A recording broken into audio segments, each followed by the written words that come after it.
Mbɛ bolo bugɔ ka don n bɛ bɔ ni sɛbɛn ɲɛ sɛbɛn min n'u k'a ma ko nouvelle horizon ɲɛdankura o don ni maa min tora k'i jugu ka fini ye i ɲi kan na i bɛ siran i ɲi ɲɛ siga t'a la patɛ min ye artiste ba ye n'o bɛ Korowarikaw ko fɔ Ayisa Kɔnɛ a yɛrɛ kɛra musokɔrɔba ye Ayisa Kɔnɛ a ye pasa dumanba da Asimu Goyita la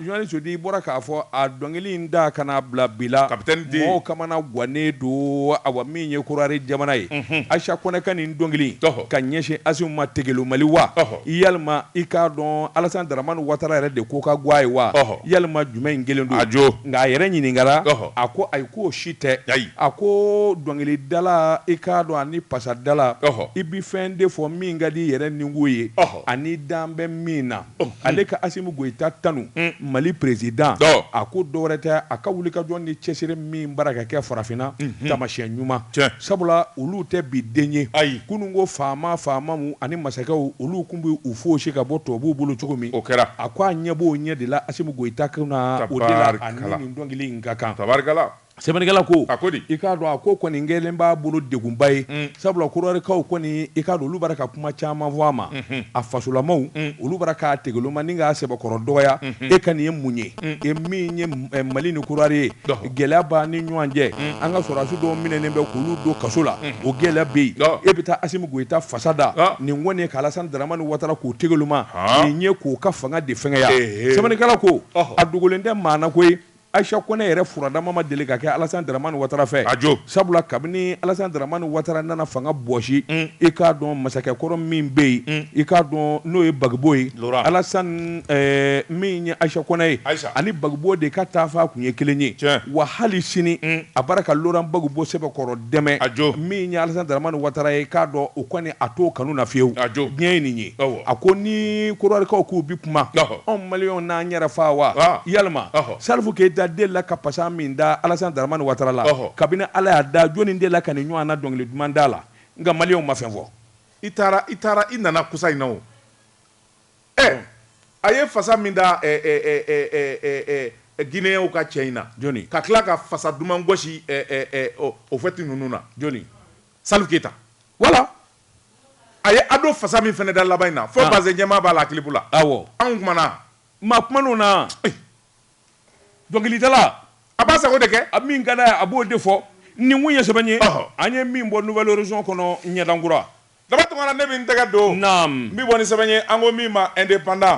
fasiriba n'o ye Abilaye Jara ye Jara ko sɛbɛn ye Abilaye Jara ko hali bi bɛ ko min na o ma ban a ma daminɛ Alassane Dramane Ouattara maa kɔnɔ guwanlen tɛ diɲɛ dugukolo bunakun kan k'a bɔ bi sabula Mali ka den kelen ɲalen n'o ye Asimu Goyita ye a kɛlen bɛ ka sundɛgɛ de tɛgɛ ka bɔ Alassane Dramane Ouattara ɲɛ na a ye kafe min ka kakao ɲimi ka fɛn bɛɛ kɛ suna ma se ka don a ɲɛ na sɛbɛnnikɛla ko dɔwɛrɛ tɛ a ye mercenaire cɛ 49 min bila ka na Mali la ni Asimu ye tɛgɛ k'u kan ŋami n'a jara a bi se fila sɛbɛnnikɛla ko maa 7 bilara a tɔ tora maa 6 ye fɛn min ye Alassane Dramane Ouattara ye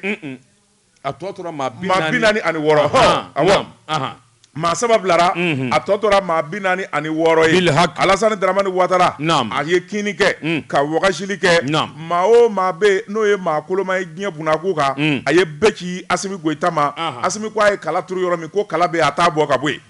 sɛbɛnnikɛla ko a ko n'i y'a ta k'a lajɛ fɛn min ye commando ye force spéciale n'o ye colonel Asimu Goyita ye cɛ gɛlɛn don a ja la minɛn bɛ fɔ ka taa fɔ ko a to ten n'i y'a mɛn i kuma si bi cɛ ci de b'i kun na sɛbɛnnikɛla ko Asimu Goyita maa minnu jir'a ma i tulo ma jɔ fɛn min ye Nations Unies ye o ɲɛmaaba yɛrɛ ye maa ci n'o y'u ka ɲɛmaa danga ye a nana Asimu Goyita kuma ɲɔgɔnya a tilenna ka kuma ka si ka kuma sago ma Asimu ye min fɔ a ye dugu jɛlen wula fɛ a taa Asimu y'o kelen de f'a ye Mianga de bi bɔ a dalakan kan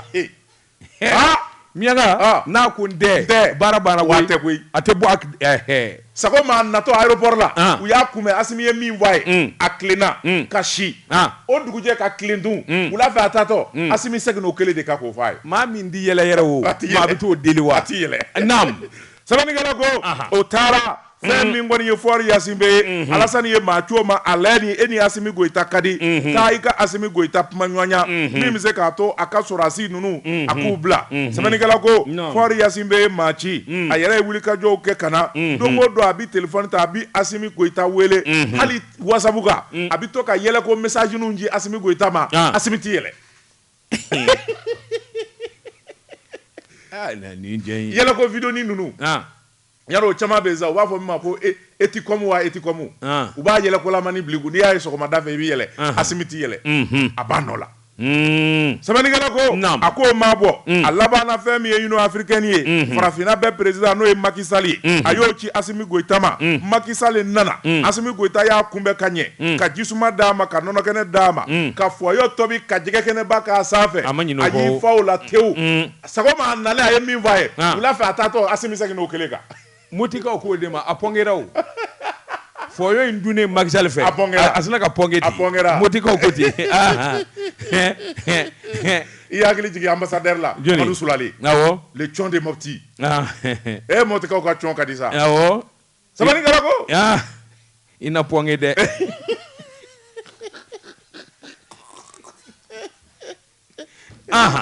sɛbɛnnikɛla ko a ko n'i y'a ta k'a lajɛ fɛn min ye Alasani Daramani Ouattara ye Togo cilen kɔfɛ a ye Damiba ci ka na Asimi seginna kuma kelen kan Niger masakɛ ye maa ci ka na Asimi seginna kuma kelen kan Nigeria Mahamadu Buhari ye maa ci ka na Asimi Goyita seginna o kuma kelen kan an bɛ don min na ko bi Union européenne olu ye wulikajɔ kɛ ka na Asimi Goyita fɛ yen a seginna o kuma kelen kan diɲɛ bɛɛ nana Asimi ko kuma kelen subhanallah Alasani bi Mali bonya a bi yafa deli wa laban in na Asimi Goyita ko an ka maa minnu bɛ yen n'u bɛ ka Mali buruja n'u dogolen bɛ Alasani fɛ yen k'a k'u bila ka na Allah mun ne b'o di Asimi Goyita mun ne b'o di nka a ka yɛlɛbaliya in de bɛ maa siran ale ti yɛlɛ o n yɛrɛ hɛrɛ mais c'est un commando orobo de don a ti yɛlɛ o e delila ka orobo yɛlɛ la ayi voilà il n'a pas de sentiment jamana ko dɔrɔn sɛbɛnnikɛla ko a ko min tɔ tora sa Alasani Daramani Ouattara ye a yɛrɛ bolilen bɛ ka t'i kalifa Nations Unies yɛrɛ o ɲɛmaaba la walasa a bɛ se ka Mali bolo tɔnɔmi cogo min na situation min n'a balannen bɛ Bamako ni Abidjan cɛ a fura ka sɔrɔ sɛbɛnnikɛla ko a ko dɔgɔkun furancɛ in na fɛn min ye Alasani Daramani Ouattara yɛrɛ ye a ye maa ci ONU ɲɛmaa ma o ma bɔ a yɛrɛ laban na k'a ka téléphone ta ONU ɲɛmaa min bɛ yen n'o ye Antonio Guterres ye a y'o wele a n'o kumalen bɛ a jigibaa kan k'a fɔ fangaba min bɛ Nations Unies na olu bɛna Mali bolo tɔnɔmi Asimi Goyita a bɛ se ka cɛ 46 tɔ bila cogoya min na min bɛ se k'a to Alasani yɛrɛ hakili ka sigi sɛbɛnnikɛla ko a mana tigɛ da o da la Asimi Goyita ye cɛ gɛlɛn ye a hakili sigilen bɛ a ja minen bɛ sabula maa min bɛ yen kɔnɔni min n'o fa dara sugu la k'o tɔrɔ sugu la fɛn min kɔni ye waa ye o t'o wuli ka bɔ a nɔ la kunnafoni bɛ nin ye an ye min zalo ka bɔ indépendant kɔnɔ a ka bi bɔli la bɔ ni sɛbɛn ye sɛbɛn min n'u k'a ma le nouveau réveil o don Yohani Sodi k'a dɔn sɛbɛnni kɛba min ye wulikajɔ ni cɛsiri ye ɲɛ t'a laban ka n'a f'i ye o bi bɛn Yohani Sodi k'a dɔn wulikajɔ ni a bɔ dunkojugu jamana janfa ni sonyani ani binkani wale Yohani Sodi hali bi n'a ka bi dɔw t'a dɔn k'a fɔ nin banna Mali kɔnɔ de Yohani Sodi nin dakabana projet min n'u k'a ma ko a bɔ jigisɛmɛ jiri Allah jigisɛmɛ jiri kɛra jigi waaro jiri ye Yohani Sodi k'a dɔn Mohamed Ali Sakɔ ale de kun ye nin projet ba in coordinateur ye miliyari 30 ni kɔ min kalifara ma taa tila fandanw ni dɛsɛbatɔw ni ɲɔgɔn cɛ Covid bana i k'a dɔn a kelen bɛ ka dugu labɔ mɔgɔw t'u taayɔrɔ dɔn na wɛrɛ tɛ bɛɛ lajɛlen sigila Sensabara kɔnɔ nin ye dɛmɛ ye wa man kana lilayi kana lahu ka di u ma sɛbɛnnikɛla ko i k'a dɔn awa min ye Mohamed Ali Sakɔ ye a ko payi ne bɛ fɛn min ɲini i k'a dɔn o de kun ye nin ye sɛbɛnnikɛla ko tuma min n'u nana wariba kule in da sabula a ko in kɛra waati min na avril kalo tile 10 san 2020 i b'a ye k'a fɔ wulikajɔw nana boloda ka jateminɛ kɛ diɲɛ jamana sɛbɛ bɛɛ lajɛlen nana dɛmɛ ta k'i ka jamanadenw sɛgɛrɛ Covid ko gɛlɛya la Yohani Sodi k'a dɔn projet min n'u k'a ma ko awa jigisɛmɛ yiri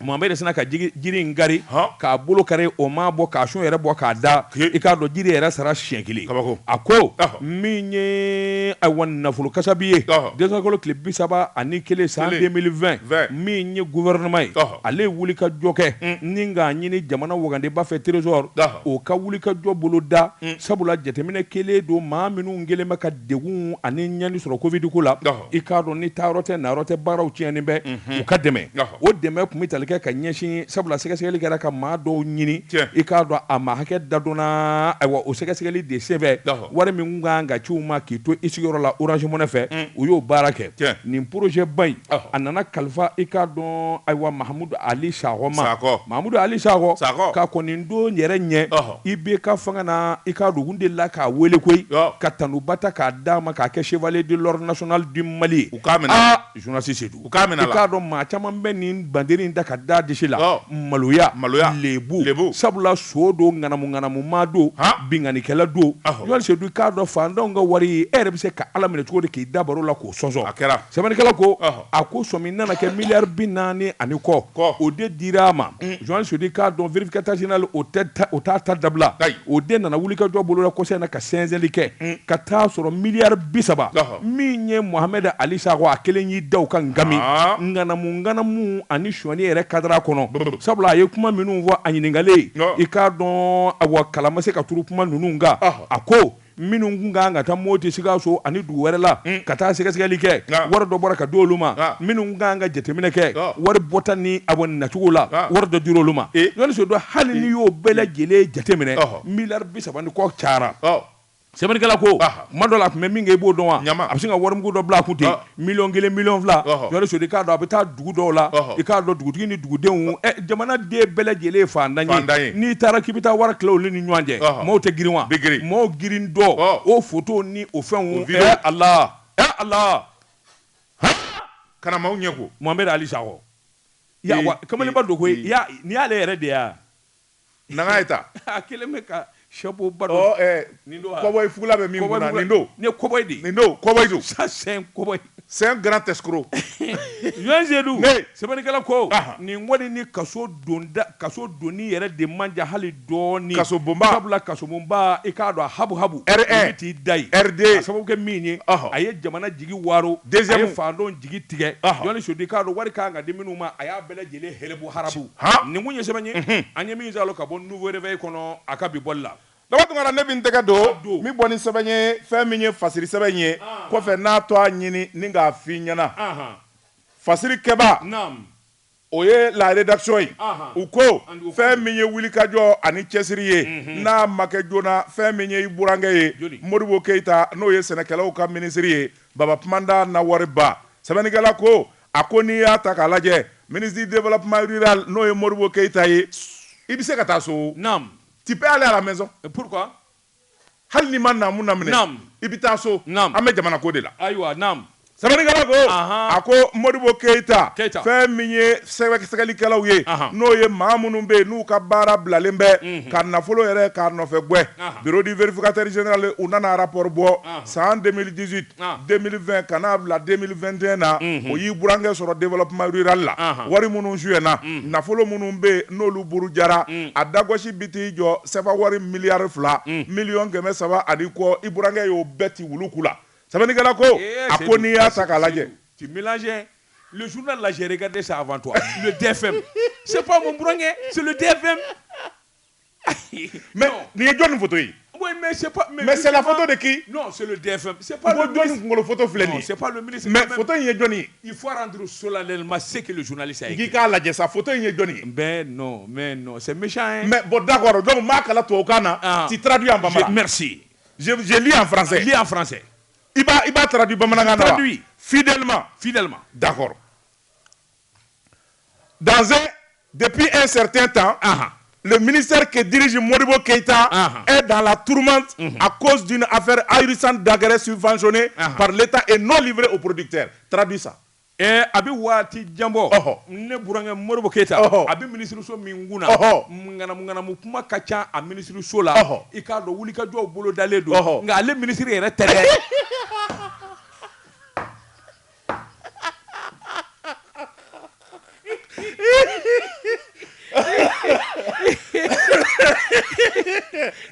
faamuyana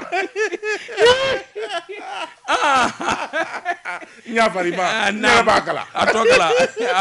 n yɛrɛ b'a tɔ kala o bɛ ɲɛ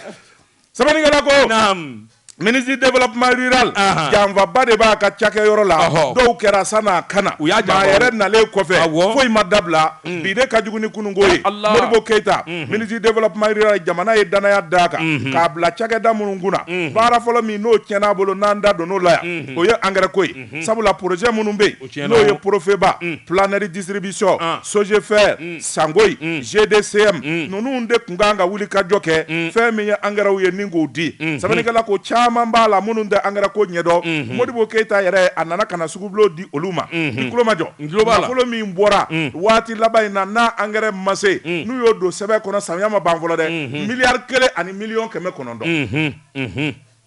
1 milliard 91 millions miliyari 1 ani miliyɔn 90 a faamuyara o naam sabanikɛla ko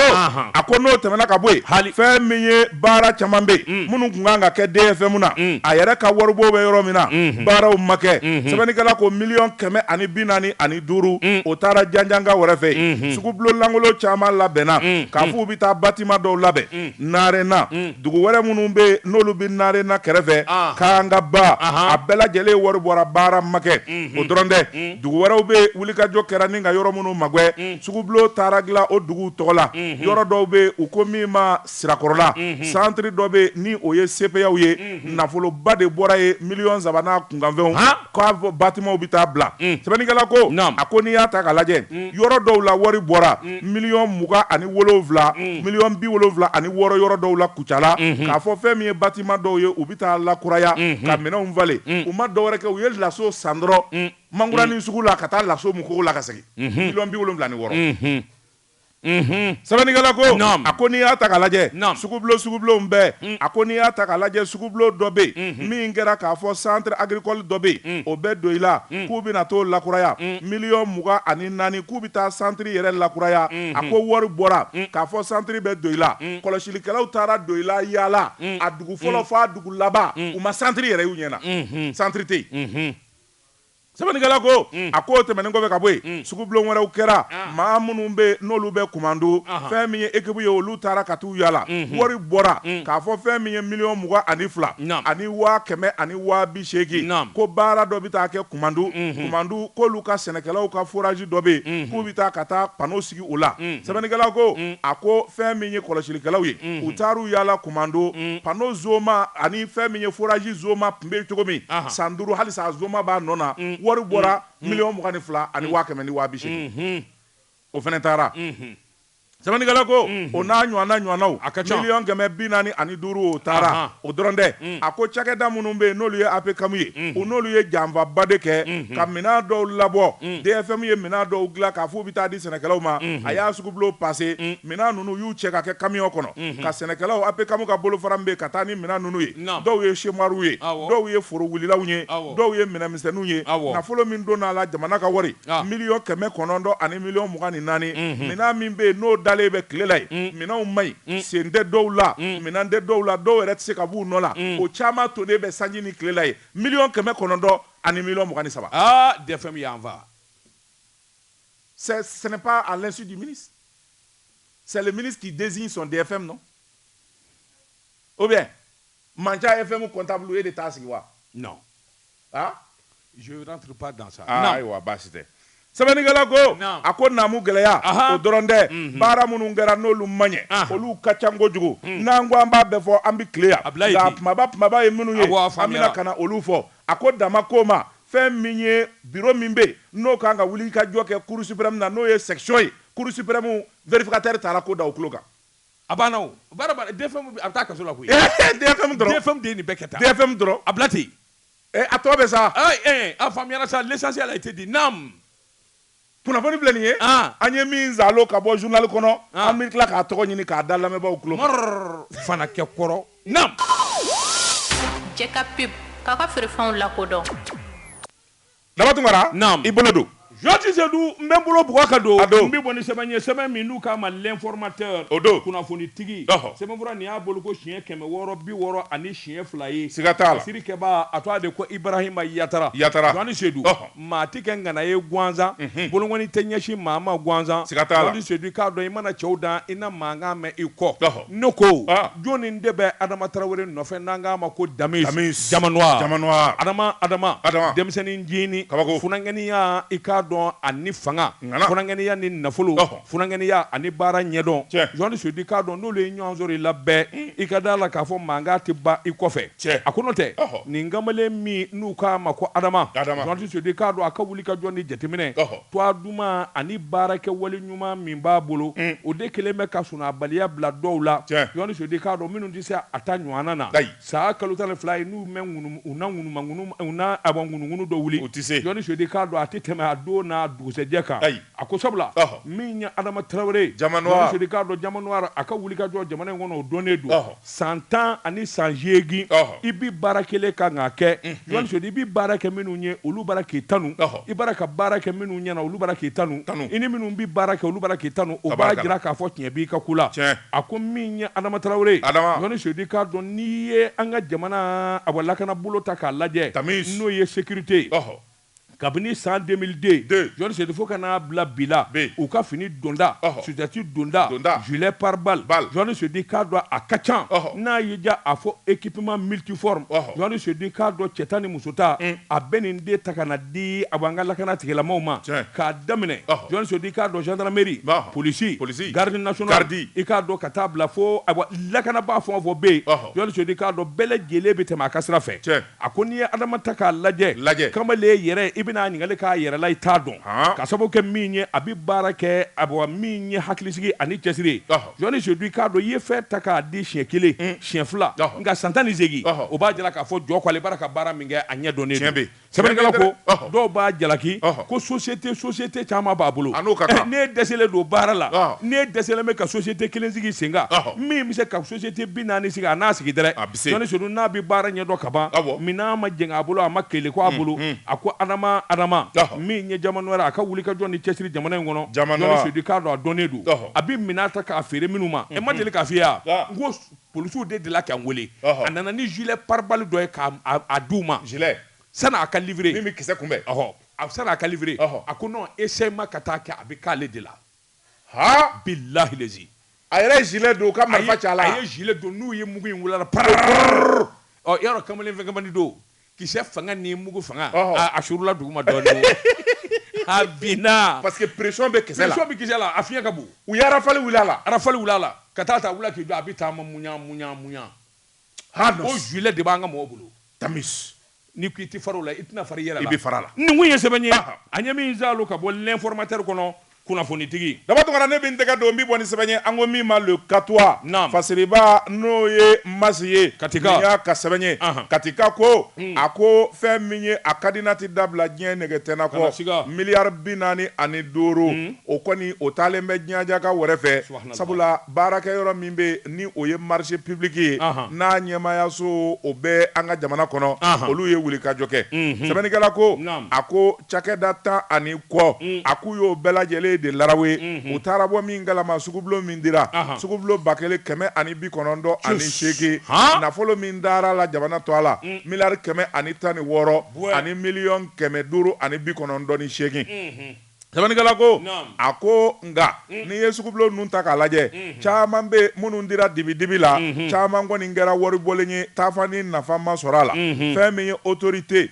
malienne mununga bara yesugublo dilie ukolu dema ARMDS sabani gala ko olu nana kana sekeselike en 2017 kana bla 2016 femme 2014 uye mbulika jo ani bara munungara sugublo njamambe munumbalanembe opma unya kanyene na folo bora jamana ka wakande kono jamana do mal la fia soro ikolo majo ministère de la justice akoni yo tako laje olu sembala ministère de la sécurité et protection civile ministère de la solidarité monumbe fanda yakele ubala ministère de l'éducation nationale kalango ministre so ka fara kala fili la benje kulu do bu komi ma DG agence développement rural vallée du fleuve Sénégal ADRS o b'a la ministère de l'économie nafolo ko minisiriso ka fara fɛn min ye sɔrɔdasiw ka minisiriso kan ani fɛn min ye muso ni den kunkanko kuma bi fɔ yɔrɔ min na ministère de la santé nin bɛɛ lajɛlen fo ka se pharmacie populaire ma cakɛda dɔ bɛ o ye projet ye min bɛ palibana kɛlɛ ani bana sidɔnbaliw kɛlɛ an ka jamana kɔnɔ office du périmètre irrigué Baguineda ko min ma OPIP agence nationale station d'épuration minnu bɛ ɲamanko ni jinɔgɔkow kunna ani cakɛda caman bɛ minnu ye senyera ko ninnu na sɛbɛnnikɛla ko ni tulo ma jɔ maa minnu bɛ n'u ye sugubulon di ni sugubulon ninnu n'u ni kuma cayalen b'u nɔfɛ ministère de la défense ale de bɛ sanfɛ san 2017 miliyari 39 o de taara marché sugubulon min dira sugubulon 81 ministère de la santé fɛn min ye miliyari 18 sugubulon 111 a dira o de senfɛ nafoloko minisiriso miliyari 12 sugubulon 168 u y'o di ministère de la justice droit de l'homme miliyari 11 sugubulon 49 u y'o di ministère de la sécurité protection civile miliyari 11 sugubulon 94 u y'o di kalanko minisiriso miliyari 8 sugubulon 230 u y'o di administration territoriale kalafili ko bi ɲɛnabɔ yɔrɔ min miliyari 5 u y'o sugubulon di o bɛ bɛn marché 58 ma office du Niger sugubulon min dira miliyari 4 ani miliyɔn 700 ni kɔ sugubulon 28 pharmacie populaire miliyari 4 miliyɔn 600 sugubulon 14 OPIP Baguineda miliyari 2 miliyɔn 580 sugubulon 36 ministère de la santé o n'a ka marabolo fɛn min kɔni ye miliyari 1 a n'a kunkanfɛn o fɛnɛ taara ye ADRS miliyɔn 900 ani 28 DG miliyari 1 ani miliyɔn 500 ni kɔ APEJ ale b'a la miliyɔn 700 ani kɔ ani fɛn min ye cakɛda wɛrɛw ye minnu bɛ banamisɛnninw kɛlɛ miliyɔn 113 miliyɔn 613 sugubulon ko a ko sugubulon dɔw bɛ yen fɛn min kɔni ye document ye a t'a la k'a fɔ sugubulon nana nin cogoya in na a tɛmɛna nin sira in fɛ a wari bɔ cogo ye nin ye taafa ni nafa t'a wari la o tuma sɛgɛsɛgɛli de daminɛlen bɛ sɔɔni fɛn min ye nin cakɛdaw ye maa minnu ye sugubulon di u bɛɛ lajɛlen ka sɛbɛn bɛna ta ka di kiiri tigilamaw ma baara bannen o ye an karila ɲɔgɔn na o kunnafoni filɛ nin ye an ye min bɔli katuwa kɔnɔ a ka bi bɔli la i tɔn nka te koyima premier min o bi bɛn te koyima premier min o bi bɛn te koyima premier